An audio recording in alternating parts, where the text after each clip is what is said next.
This episode is released in memory of Shannon Knapp, our host and dear friend.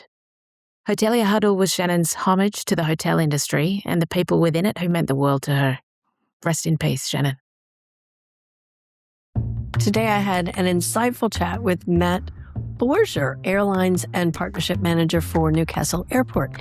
We spoke about his evolution from selling rooms to filling planes and revenue management in both sectors of the travel industry.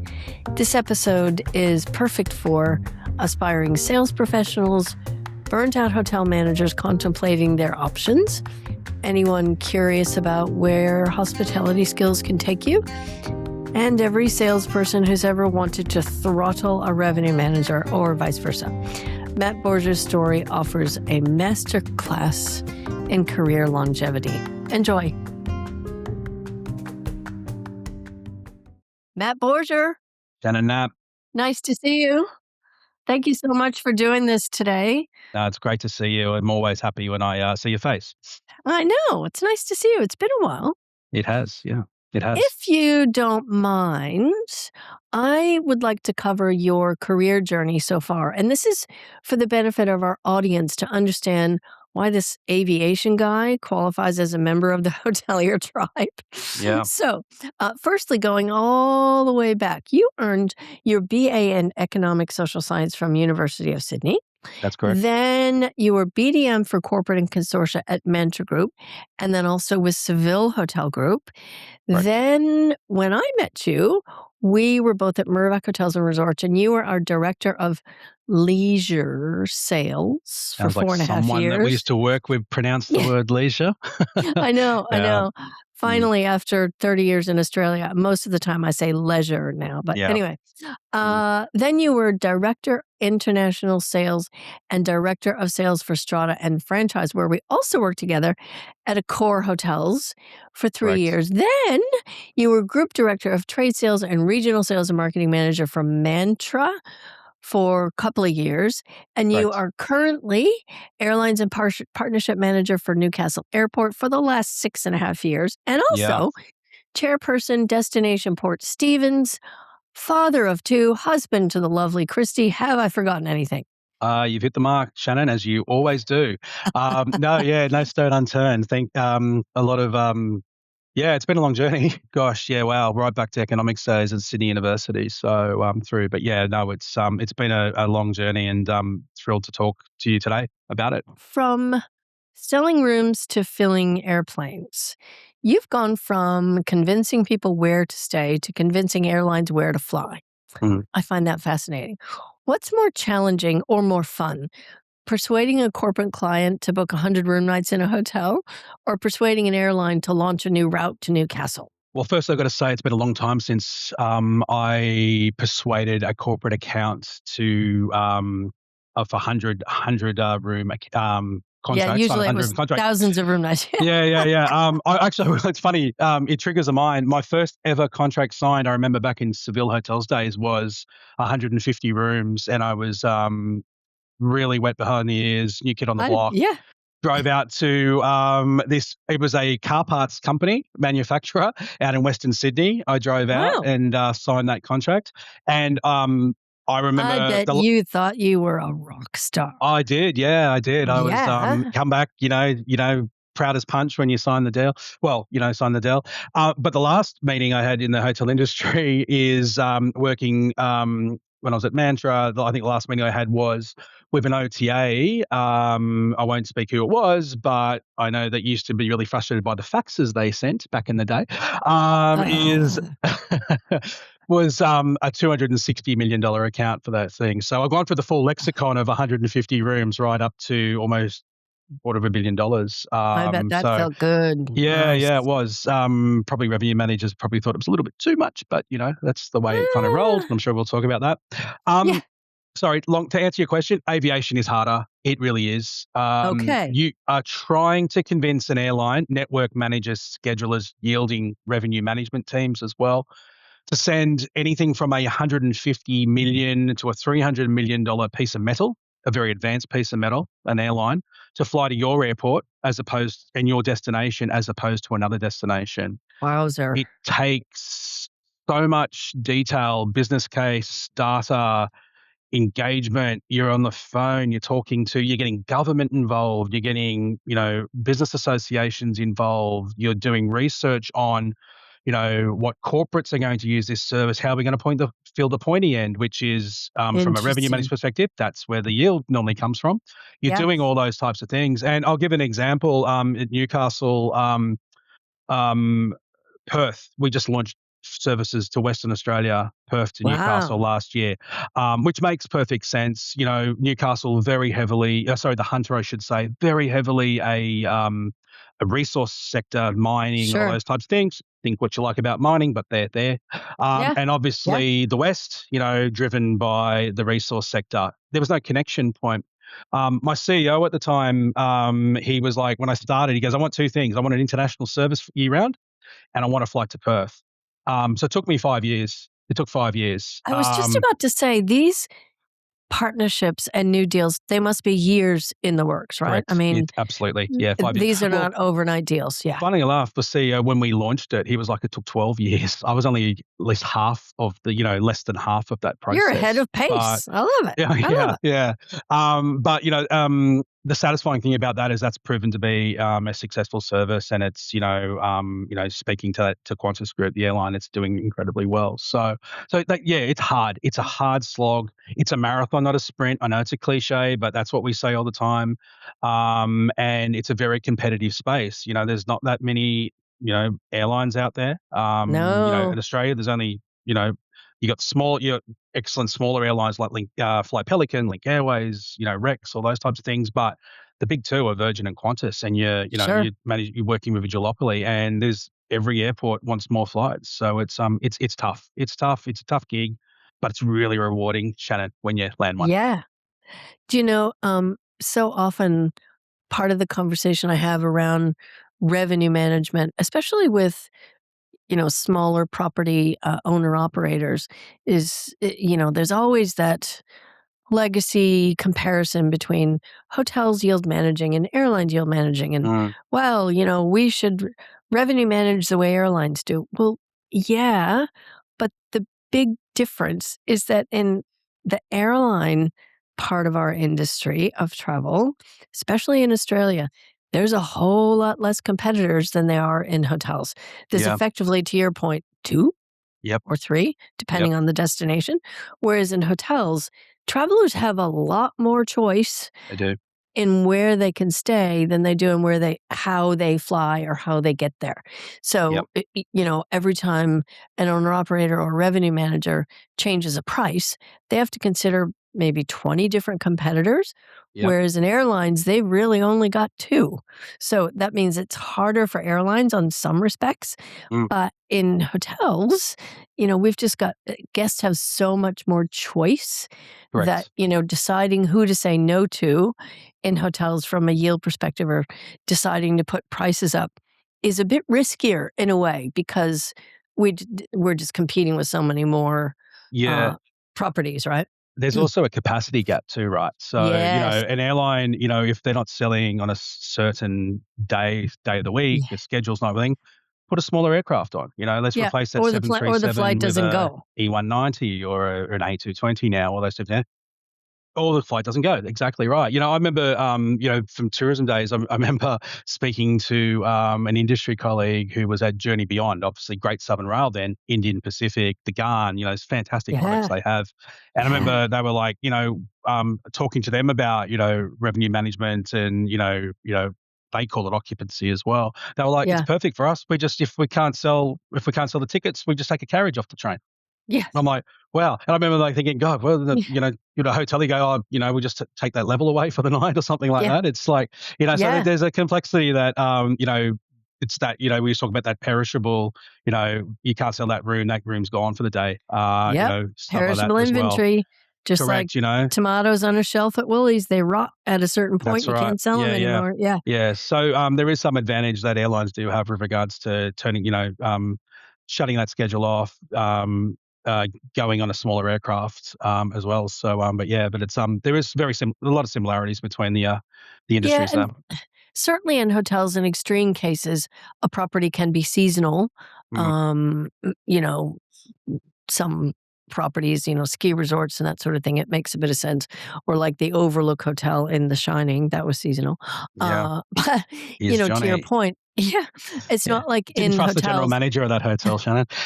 I know, right? Yeah, Dodgy right. Yeah. guy. I know. But, in hotels, even if we close off a floor or two, we still have to pay the insurance, the Correct. furniture, fixture, and equipment, the lights, sometimes the air conditioning. So we still have costs associated with that inventory, even if Yeah, we're not selling it, right? that's right. Absolutely. So your great hospitality pivot, I've decided to call it, where after 2 decades in hotels and resorts, you swap the keys to the minibar for the keys to a runway, if I can put it that way. Mm. And I'm wondering, was there a moment when you thought, you know what, airports are the new hotels. This is where I want to be. Or did you accidentally end up in it, or was there a moment? It was a bit of accidental, I think a bit of luck Yeah. actually, as Oh, well. It was forced upon me. I was at Mantra and they were, purchased by Accor at that stage. And as is yeah. often the Yeah. case is when big businesses come together, there's restructures and people leave those Sure. organizations. And, Sure. right commercial decision at the time they made as well. So, I Sure. guess I wouldn't say collateral damage, that's a bit dramatic, but, so I was forced to look for other options. And I had other offers on the table from other hotel groups at the time. Because of course you did. Yeah, no, it was good. You go straight out there, you roll your sleeves up because it's they look after you as well you can, but those moments are still a kick. You've got to go through that, but you got to roll your sleeves up and brush yourself off and go again. So there was offers, but then it's funnily enough, I was on the Gold Coast at that stage because I was obviously working at Mantra where the head office was, um, and I was on a plane to no vacancy to see what other opportunities, like the conference, the hoteliers conference in Sydney. Yeah. And I Yeah. landed at Sydney Airport and I turned my phone on and I got a message on LinkedIn from a recruiter saying, "Hey, we've been tracking you on LinkedIn. We've got a role in the And not aviation." in a creepy way. No, not in a creepy way. No, no. And we've got an opportunity. Would you be interested in joining the aviation sector, airports? So I thought, oh, well, I spent a lot of my career on planes I wouldn't call myself an aviation nerd, but I have an interest in it. So I thought, this is, and I like things are a little bit different. I like to challenge myself. I thought, well, okay, this is a different industry. So went through that process, interviewed, was accepted for the role. And even, look, it was a good balance because I really, at that stage, took the career advancement and change was important, but it was also an opportunity from a family perspective. My family, as you know, my family is still in Sydney. My in-laws are in the mid-north coast, just around the Port Macquarie area. Newcastle's halfway. And we've Yeah. got young kids. Yeah. I've got Jack and Evie, 11 and 9. Now they are. But we were like, okay, and I spoke to Christy and we're like going, this might really be a good choice from a personal perspective. We're closer to the grandparents, we're closer to uncles and aunties, we're closer to our original friends, all those types of things. So we made that call, and we took on we moved back into Port Stephens where I am now. But yeah, it's been a great decision. I won't talk about COVID that happened, 4 months. No, Yeah. sorry, the pandemic that happened 4 Yeah. months after I joined. Curveball. Hey, Yeah. yeah, joined a new industry, and the largest disruption in the history of that industry happens, just past your 3-month probation type of thing. Yep. Yep. But to be perfectly honest, the organisation was fantastic to me. They're a great organisation, great people, intelligent people, hardworking people. So yeah, it was an aha moment. And is airports the new hotels? I don't think it is, just because there's not that many of them. Yeah. Right. Obviously, we've Yeah. got a Yeah. new one coming out in Western Sydney, opening later in the year as well. But it's a very small select group of people who do my role, aviation business development and commercial Yeah. for airlines. Yeah. There's Yeah. probably, and but it's a very close knit group, like really close knit. I'd call them frenemies, right? We all support each other, but we're always very competitive to try to to win a plane to come to your airport over that airport. But it's a my manager, my executive manager, refers to us as a group, the industry, as a traveling circus. Like, we travel to these Yeah. conferences all around the world as Team Australia, which Tourism Australia support it and call us all Team Australia. But like an F1 team, they all Yeah. compete, but they're also touring together, but they're Yeah, fiercely competitive. that's Yeah. right. So exactly right. They're traveling. So I wouldn't say it's the new airports, but it's a pretty cool industry to be in, Shannon. I'm very lucky. I love it. I love it. Okay, silly question alert. I'm going to ask it anyway. So you're chairperson by night, aviation champion by day, where you're simultaneously steering Destination Port Stevens and managing airline partnerships for Newcastle Airport. Do you ever get your wires crossed and accidentally try and sell an airline on Port Stevens beaches, or pitch a hotel on their baggage handling efficiency? Yes, you do. And I'm very, very lucky. Port Stevens, being the chairman, got an excellent team that work there. My Yeah. CEO, Joe Thomas, Mel Turner, Lily, and that team, they're Yeah. brilliant at what they do. So I being a agree. chairman, I know you've spoken to them. Being a chairman, and having, being in corporate roles all my life and just seeing how governance works as well. It's all about, guidance, counsel, support, advocacy. And that's where we kind of sit. And, very proudly, you'll talk to anyone, across the tourism industry. Destination Port Stevens is considered one of the, leading RTOs in the country, Wow. not just New South Yeah. Wales. Like, you'll go to ATE and it's the collective will have more regional buyers in New South Wales than any other region. Obviously, Sydney's bigger, but we'll all be aligned in their Destination Port t-shirts. Everyone comments. Shirts. Everyone comments about that. So it's good. My role is absolutely critical to have destination management and promoting a destination. Sure. Newcastle as a region, like, we're a fast-growing region, right? And that's, we're a new international airport. New terminal opened in September. New runways and everything too. New Didn't you have to runway, build new runways to accommodate the new aircraft, right? Federal government supported that as well, but that's purely based on the fact of the growth of the growth Sure. of the catchment. We call it the Yeah, catchment. sure. So we've got 1.3 million people in our catchment. It's the population size of Adelaide, but it's my job, it's my colleagues, my team's job, my colleagues I work with, to go out to the world and sell it to the airlines that, hey, you've got this catchment size, but you've got this emerging new airport. Because in the past, we didn't have the infrastructure. Everyone just naturally jump in the car or jump on the train and head down to Sydney. But the catchment's emerging, so it's growing so much. Of the top 5 local government areas in Australia, we've got 2 of the highest population growth, and that's an exodus out of Sydney. People, it's more expensive to buy a house in Sydney. We don't need to talk about that. Yeah. I guess I'm the poster boy, right? I've moved up from being in Sydney, moving up to regional because it's more affordable.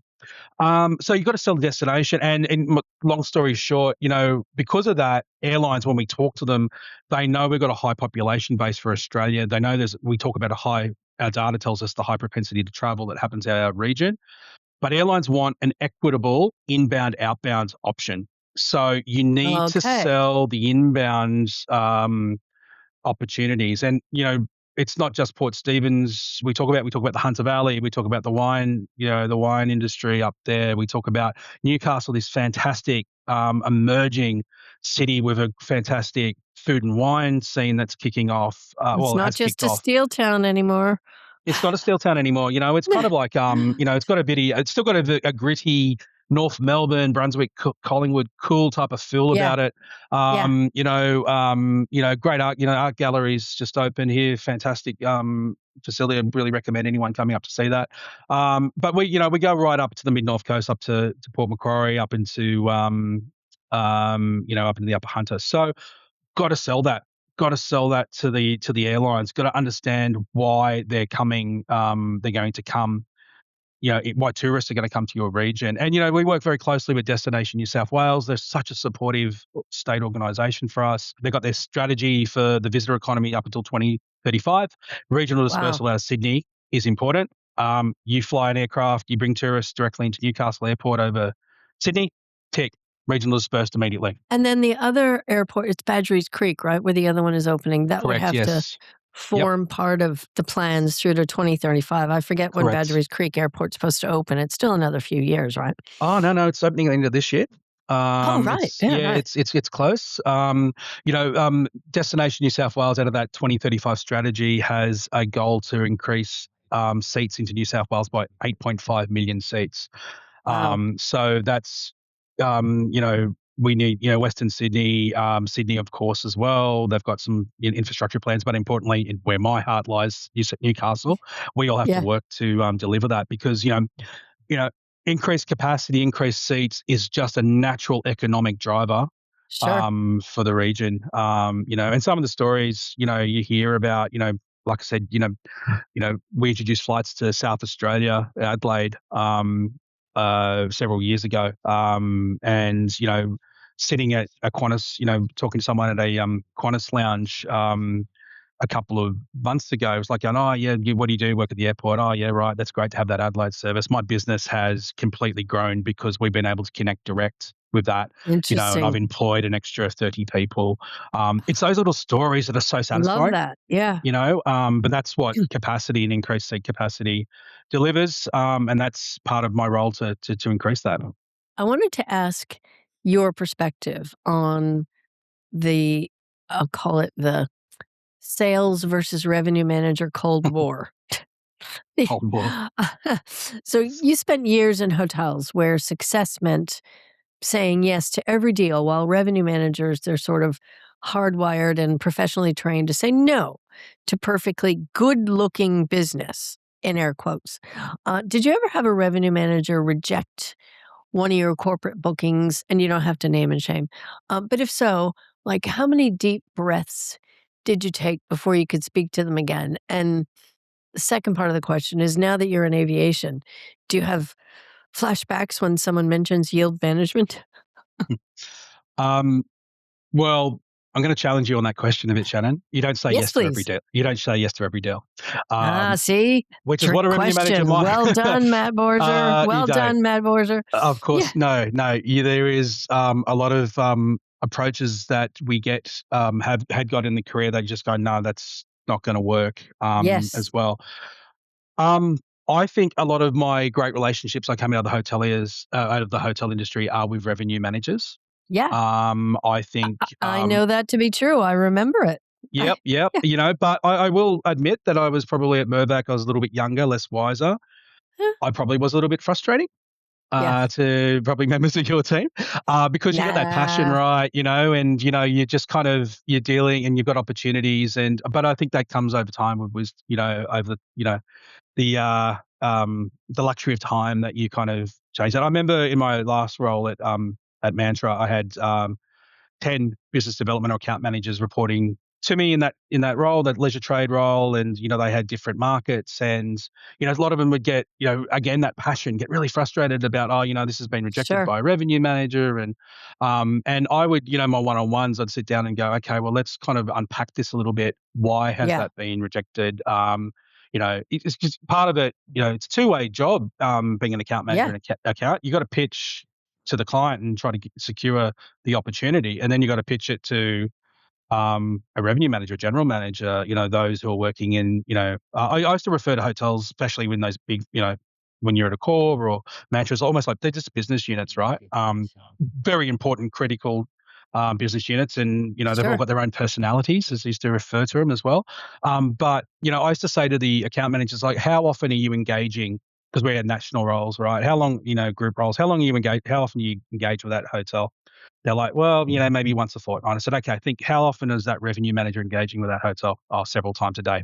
Okay, so who's going to have more influence? Yeah, exactly. They're the one who's talking. So trying to get them to shape the pitch, and if it worked out, that it wasn't the right piece of business for the property, I would say to the team, okay, let's move on. That's not going to work. Let's go understand. I think the important thing, I think it's critical to the commercial success of a hotel that a sales, commercial manager, and a revenue manager are aligned at the hip, but challenging Yes. each other respectfully. Yeah. And I will name someone, and I haven't spoken to him for a while, but he's a great guy. When I was at Mantra in the New South Wales, when I left the Core to go to Mantra in the New South Wales state role, we had the state role.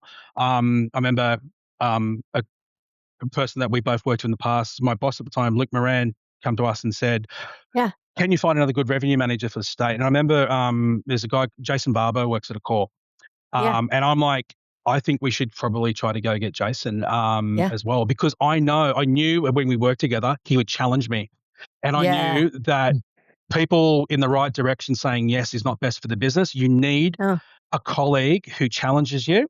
You need a yes. colleague who The questions. debate is important. Yeah, that 100%. like calculated sort of tension Yeah. is important. Yeah. Yeah, absolutely. And he started in the region. We worked side by side. At Core, we were always great about that. I remember Kent Warren at the time calling me and going, that's great, because they're such a great company, and they're really involved in seeing their executives move into different roles. But we worked together, challenged each other. But we ran a really tight ship.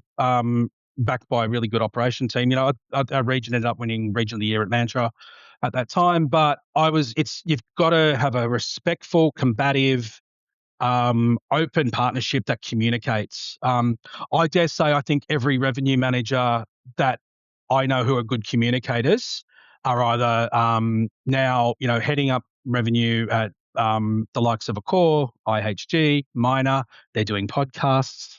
Tip the hat. I think, but the ones who weren't good communicators, wouldn't get back to you on emails. Yeah. I'm sure they're still in the industry, but they're not. I don't know where they are. It's the ones who can translate the data, translate the forecasts, and turn it into a narrative in conjunction with the commercial Yeah. team. It's good storytelling, isn't it? And It's getting great people storytelling. Yeah. on board with your ideas. That's the magic trick that Yeah. revenue managers and sales managers have to if they have to learn that as a skill, is in their storytelling. And I've seen, and I wonder if you've observed this too, the most important part of the evolution of the sales and revenue Cold War has been that in the olden days, and hopefully it's not out there too much anymore, but in the olden days, we used to have salespeople who had one set of KPIs or incentives that was all about room nights from a certain segment, room nights from corporate, room nights from leisure, just room nights at all costs. But then we have revenue managers that are incentivized, or their KPIs or their bonuses are based on things like RGI, Revenue Generation Index, or RevPAR. Yep. And that always meant that they were always at odds, and they were never going to be on the same page or working toward the same goal, like you said. And whereas now the more evolved businesses have everyone on the team based on the same KPIs. Now, everyone has a different role to play in achieving STR results, or MPI, or RGI, or the TrevPAR, total revenue per available room, for a certain month. Everyone has their own part to play in getting to that result. But when you have people that have conflicting, disagreeing incentives, I think that's what used to cause a lot of the discontent. Yeah, and that's a really good point, Shannon. I think structurally some things are just set up to be two magnets, right? They just push in opposite directions as well. Set up to fail. Yeah, and I think, but the thing is, the end result this is just not hotels, this is any business, when you're working as a team, the end result is everyone wants success of that hotel, in this instance, that business, that flight, scheduled route as well, which we're working right now. Everyone wants the success as well. And I always say, I think it's important for both commercial salespeople, for revenue, for general managers, leave your ego at the door when you walk into that room, and keep it. It's very hard to do, but it's very so hard important. to do. It is important. Yeah. But I think it's, there is, sometimes, there are, I've been in rooms with people that have the smartest man in the room complex and stuff like that, don't really listen to anyone Yeah. else. Yeah. There's nothing, I always thought that, you're not seeing a business, be it a hotel or a flight now, not hitting its, not being optimized as strong or reaching its full potential. Yeah. And it's funny, I think, looking back on hotels days, some of those revenue meetings, strategy meetings, you can kind of walk out of meetings and go, this is not, you walk out and you feel it's not really going to work, Yep. because there wasn't no synergy there as Yeah. well. But you're right. I think there's some points where, structurally it just doesn't quite work between different organizations, And you know what, Shannon, and, you and I have worked together and been around long enough, I always say, I said to someone the other day, I said, you know what, when a tennis player wins the Australian Open, they celebrate hard. When the Seattle Seahawks won the Super Bowl the other week, they celebrated harder because they were in a team. And I think the team dynamic creates more satisfaction than being an individual Yeah, as that's well. such a good analogy. Yeah, yeah. So go out, hit your forecasts, hit your accounts, go out, put some ski goggles on and spray the champagne and celebrate in the end of the financial year. That's what you should do. Such a great analogy. Now, long question alert. Okay. And this is the corporate whisperer question. Your early days in hotels were spent, if I can put it this way, wooing clients, corporate clients and consortia for Mantra and Seville. Yeah. What's the secret to speaking corporate travel manager language? And does that language translate when you're chatting with airline executives, or do they speak an entirely different dialect? So, does it mean, Yeah. by the way, does it mean that you're bilingual since you speak RevPAR and ADR as well as BLF? Is that right? Break even load factor? Have I got that right? Is that Wow. aviation Yep. language? Yep. Or RASK? Admittedly, I had to look this up. Revenue Yeah. per available seat Seat kilometer? Have I Yep. got that right? You Yeah. have hit the mark. Yes. RASK to me is the new black. It was RevPAR. Yeah. Now RASK and CASK, cost per available seat kilometer as well. Okay. So yeah, they're all. I think that makes you bilingual then, Matt Borger. Yeah. Well, it's I was a disappointment to my French teacher in high school, so at least I'm bilingual in something now. Look, it's been a long time since I managed corporate, but I remember back in the day, really hungry, really ambitious. I always found the research side of things really interesting. And you've known me a long time, Shannon. You would probably, I am intrigued by, I'm always intrigued and always interested and always searching for things. Curious. So yeah, curious by nature. Yeah. Yeah. Which is what my wife would refer to it as, curious by nature. But I would sit down and go for the AFR or Sydney Morning Herald, understand what's happening in the market, understand, what's accounts picked up this project, what, defense happens now, Defense Prime has picked up, what infrastructure, who's building that new tram line, who's building that new road, what hotels in national roles are close by to that. Infrastructure projects that might mean room nights. That's right. Now it might mean flights. Yeah. Yeah, that's right. Exactly. And defense is huge in our area, and that's a big thing. So understanding where the and then building your network and look, by the letter of the law, if you look at my education being in economics and things like that, probably should have been a revenue manager. I should have been working more with the numbers side of things as well. But I'm very much all about the people side of it as well. That's probably the social science side of things as well. I like to get out and talk to people and understand what their business is. I'm, like I said, intrigued and curious by nature as well. So it's all about building a network, and that was building a network. Corporates, it's that three-way. It's the hotel, the TMC, the travel management company, the procurement or supply chain manager as well, working through those sides of things. But but it has been a long time in corporate. I remember when I joined working with you at Mirvac, and there was great people that we worked with, Tim Davis and Pat Monahan and Greg, Andrew Turner and all those guys, and Greg Sear as well. I remember the Andrews, Yeah, coming to me and saying, "Hey, we want you to come over and do the leisure sale of things." And I was at the time going, I'm a corporate guy. I'm not doing that. No way. But then got convinced to, understanding how great that portfolio was and, the great that culture was, which it was. It was, lightning in a bottle, that organization. But, it's kind of that, I guess, that's probably transferable. I took a bit of a corporate mindset into the leisure side of things and, you know, Pat and I, and the team there, represented, ran a very, people still refer to it as the Pat and Matt show, Yeah. as us, so those types of things, Weren't you but, also called, weren't you and Pat Muller also called the Flower Pot Boys? yeah, Have I that got was that one right? revenue manager. I That, won't name him, but I think he got that yeah. wrong. Yeah, I think you got that wrong. Yeah, It but was the Pat and Matt show. It was wildly yeah. successful. The Pat and Yeah, Matt show. but I took that corporate, what I'd learned from, corporate travel management into that side of things as well, but it helped working with good people. So yeah, but yeah, I think it's the research. Long story short, it's the research. It's the building the networks. It's understanding um, the um, the needs and the wants of that account, and Yeah, then trying to align it with the needs, the wants, the forecasts, the targets of a hotel, and to see if they work. And sure. from there, and I guess in those national roles we had, where we got, Mantra having 50 hotels, Core having over, 130 when I was there, the bigger now.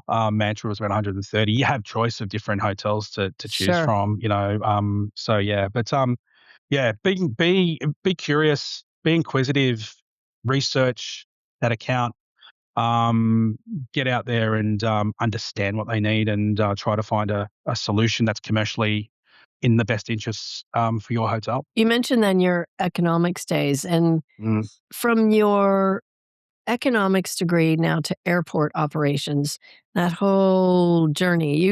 You studied economics at Sydney Uni, then you spent 20 years in hospitality and sales before landing in aviation. See what I did there? Landing in aviation.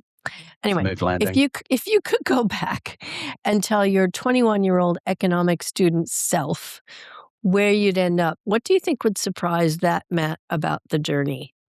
Well, I'd have to probably get into the details about it a little bit, because they'd be disappointed that I wasn't retired in the Caribbean somewhere, not working in the money market, which is what, you normally expect to do from an economics degree. But, Yeah, that well, was, nature of timing. I was working in that industry in the UK, and then, some geographical things happened.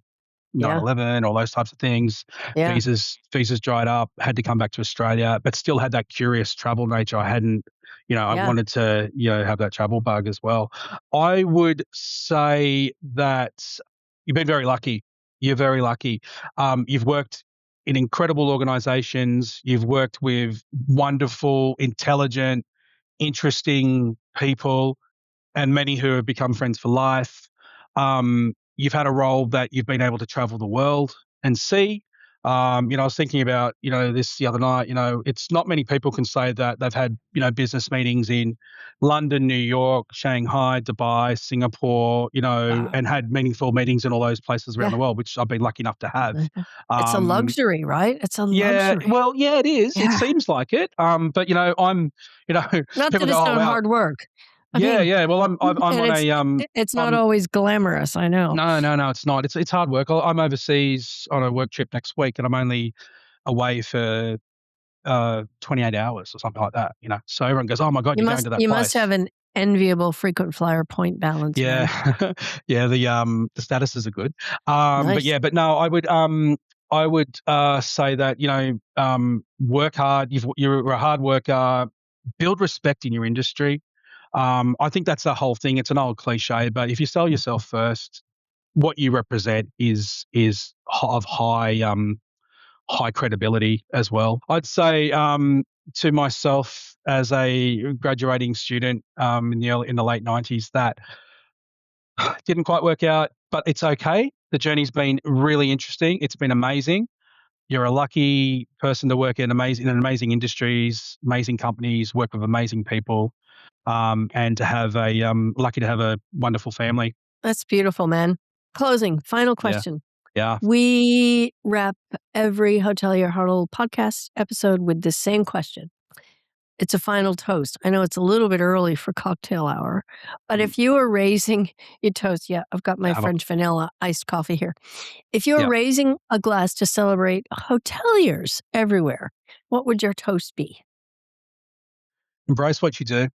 Yeah, You have a cool industry. yeah, It's interesting. It's not boring. It's you're not getting up. It's not like, the TV show Severance, you're plugging in and you're just kind of going for a boring, mundane. Hey, yeah, things are different. You've got interesting people coming in to your hotels. They might be here for for an interesting conference or a work thing or for a family gathering. It's a great industry. Um, I'd also say, and I remember in my early days, you gave me this advice actually once, about, huh? Huh? you did, yeah. I back in the early days, I used to work really long hours, late hours, and work really hard. And I remember you telling me once, I remember you saying, Matt Borger, when it's all over and on the graveyard, it's not going to say, here lies Matt Borger who works 16 hours a day. That type of thing. I think our industry works we're hard workers. We put the long hours in, but I think you've Yeah, got to, what I've learned over the last couple of years that things have happened in the world is you've got to smell the roses every little bit. You've got to enjoy what you're doing. yeah, The industry has a really strong reputation for work ethic. And I think yeah, knowing what happened, the wash up of the pandemic, a lot of people left the industry, but people I yeah. know who have gone and into other industries and they got those roles because they've got a strong work ethic reputation. That's right. Well, they had analytical skills or they had Yeah. transferable skills that or qualifications or just skills that you just don't get in a lot of industries that are No. transferable to, Yeah. other things. And I think, you know, part of the, 16-hour workday thing that does happen with a lot of hoteliers is I think like the nature of hotels and even airlines is that they operate 24/7. And except in Sydney where the airport closes at 11, but never mind. Hotels especially, they operate 24/7. And so you're always, even as a revenue manager, if you leave work at 5, 6, 7, 8 o'clock at night, you're mindful Yeah. of the fact that the hotel has a few hundred souls sleeping above the building all the time. And so Yeah. the nature of this 24-hour business means it does pull you into long work days and this 24-hour mentality of always having on your mind Yeah. what's happening in your job. Whereas in other jobs or other industries, you do your job, you check out, you go home, and you don't think about it until you turn up again. That's right. Not the same with hoteliers, is it? No, it's not. It's not. It's and again, structurally, that's the nature of the beast, right? You're right, Yeah, 24/7 businesses as well. So but I do think it's really important, for your career advancement, for your own sanity as well, just to kind yeah. of take a pause every now and then, and like I said, smell the roses. Other advice I'd just give as well is find good people who challenge Mm, you and who support you and have got your back. yeah, I've been yeah, yeah, incredibly lucky to have worked with people who, again, I've said, I've maintained strong friendships, but professional relationships. I was incredibly lucky to work at organizations like where you had really impressive leaders in hotels like, as we mentioned, Andrew Turner at a Mirvac or Simon McGrath at a Core or Bob East at Mantra, who are all, I think HM are all Hall of Famers. So incredible to work in those offices with them. And not, in most instances, you're not working directly with the CEO at that stage of the career, but you're working with the executives who are just below them, and that filtered through and dripped down. So they provided a high standard, those gentlemen, those hoteliers, I should say, and the executives that work for them. So find good people, the ones who can make you better. And the yeah, last thing I'll probably say is, especially for my role, and I found that's worked for me, is numbers, data, revenue management, vitally important, of course, but embrace your emotional intelligence, embrace your EQ.